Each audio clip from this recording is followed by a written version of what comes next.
সুপ্রিয় দর্শকবৃন্দ, আসসালামু আলাইকুম। তো আপনারা দেখতে পাচ্ছেন আজকে কিন্তু চলে আসছে ভুট্টা ক্ষেতের যে আগাল যেগুলো আছে, তো সেগুলো আসলে ছাঁটাই করে দেওয়ার জন্য।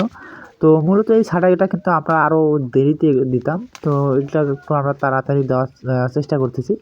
এর আগে আমরা কিন্তু বলে দিছি যারা আসলে ভুট্টার পাতা গরু বা অন্য অন্য যাকে খাওয়ায়, তো তাদেরকে বলছিলাম যে ভুট্টার পাতাগুলো নিয়ে যাওয়ার জন্য, তারা কিন্তু নিয়ে গেছে। তো এখন আমরা সেটাই আর কি আগালের যে সাইডটা ছিল, তো সেটা আসলে কাটিয়ে দেওয়ার জন্য আর কি আসা হয়েছে। তো মূলত এটা দেওয়ার এটা শুধু আমাদের কাটা লাগবে না, এটা শুধু আমরা যদি হুকুম করে দিই তাহলে কিন্তু ওরা কেটে নিয়ে আর কি নিয়ে যাবে। তো যাই হোক, সেটা আসলে কেটে দেওয়ার জন্য আটকে আসছি। তো মূলত এটা আসলে একটু আগুর কেটে দেওয়ার কারণটা কি সেটা নিয়ে আপনাদের সাথে কথা বলবো ইনশাল্লাহ। তো মূলত আপনারা হয়তো জানেন এখন কিন্তু কালবৈশাখী ঝড় চলতেছে। তো এই কালবৈশাখী ঝড়ে কিন্তু অনেক ভুট্টার ক্ষেত আর কি নষ্ট হয়ে যাইতেছে। আমাদের মতো যারা কৃষক ভাইরা আছেন, তো তারা কিন্তু এরকম ক্ষতির সম্মুখীন অনেকেই হয়েছে। তো আমরা একটু হালকা একটু এটার একটা পদক্ষেপ নিলাম। তো এই গাছের মাথা যেগুলো আছে, তো সেগুলো একটু ছাঁটাই করে দিয়ে আমরা গাছগুলো একদম আর কি পাতলা করে দিলাম, যেন একটা বাতাস যেন কম লাগে। তো এই কারণে আসলে আমরা এটা কেটে দেওয়া। তো আপনারা দেখতে পাচ্ছেন মহাজ্জেন ভাই আর কি আসছে তো এটা নেওয়ার জন্য। তো মহাজ্জেন ভাই কেটে নিয়ে যাইতেছে। তো ওনাকে নাকি গরুকে খাওয়াবে। তো যাই হোক, খাওয়াক।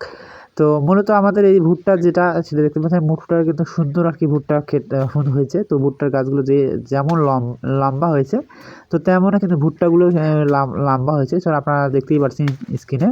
তো মূলত আমি কিন্তু ভুট্টার গাছ কাটার জন্য কিন্তু আসি না এখানে। তো মূলত এগুলো আসলে আমরা একটু বলে দেওয়ার জন্য আসছি। তো তাইলে বলে দিলে কিন্তু অন্যরা যারা আসলে গরুকে যারা খাওয়ায়, তো তারা কিন্তু এগুলো কেটে নিয়ে যায়। তো শুধু জাস্ট এটা দেখার, এখানে থাকার থেকে আর কি দেখার জন্য আর কি এখানে আছি আমি। তো মাঝে মাঝে আমি একটু ভেঙে দিচ্ছি, কারণ যেহেতু এই জায়গাটা একদম একবারে ক্লিয়ার করে দিতে হবে। তো এখানে কিন্তু এখনও তেমন লোক এখনও খবর পায়নি। তো খবর কিছুক্ষণের মধ্যে হয়তো পাবে, কারণ যেহেতু এখনই এটা ডিক্লেয়ার দেওয়া হলো ওটা কেটে নিয়ে যাওয়ার জন্য। তো কিছুক্ষণের মধ্যে এগুলো কিন্তু একদম ফিনিশ হয়ে যাবে। তো এই কারণে, তো যাই হোক, আপনারা দেখতে পাচ্ছেন ভুট্টার যে সাইজ যেটা আছে, আলহামদুলিল্লাহ খুবই ভালো একটা সাইজ কিন্তু ভুট্টার। তো এই ভুট্টাটা কিন্তু সুন্দর ভুট্টা হয়েছে। ভুট্টার যেমন গাছ লম্বা হয়েছিল, তো তেমনই কিন্তু ভুট্টাগুলো লম্বা লম্বা হয়েছে।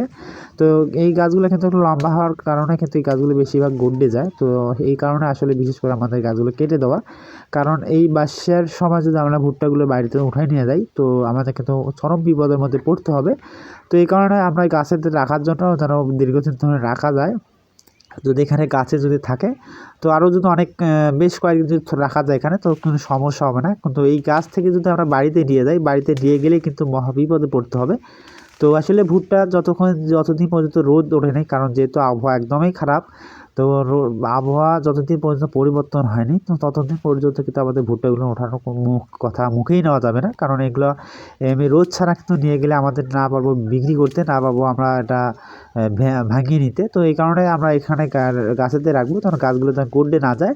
তো এই কারণে আসলে গাছের মাথাগুলো কেটে দেওয়া, তো যেন গাছটার উপরে এরকম সরিষাগুলো থাকতে পারে।